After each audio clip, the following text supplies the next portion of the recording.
শবে কদর হলো পবিত্র রমজান মাসের এক মহিমান্বিত রাত, যা হাজার মাসের চেয়েও উত্তম বলে কোরআনে বর্ণিত হয়েছে। এই রাতেই মহান আল্লাহ তাআলা পবিত্র কোরআন অবতীর্ণ করেছেন। শবে কদরের বিশেষ ফজিলত ও বরকত লাভের আশায় মুসলমানরা এই রাতে ইবাদত বন্দেগীতে মশগুল থাকেন। এটি পবিত্র রমজান মাসের শেষ দশকের কোনো এক বিজয় রাতে পালিত হয়। শবে কদর অর্থাৎ গৌরবময় রাত মুসলমানদের জন্য অশেষ রহমত, বরকত ও মাগফিরাতের সুযোগ এনে দেয়।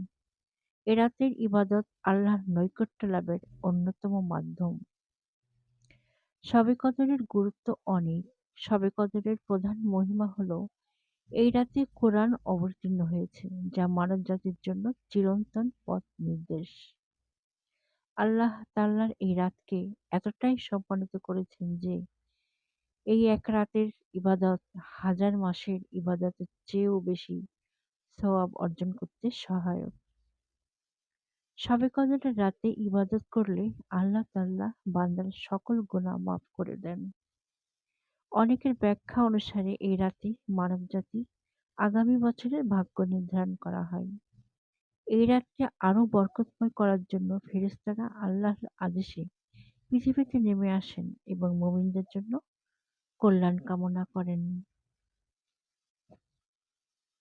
শবে কদর আমাদের জীবনে এক অনন্য সুযোগ এনে দেয় আল্লাহর নৈকট্য লাভের জন্য। এ রাতে বেশি বেশি নামাজ আদায়, কোরআন তিলাওয়াত, দোয়া এবং ইস্তিগফার করা উচিত।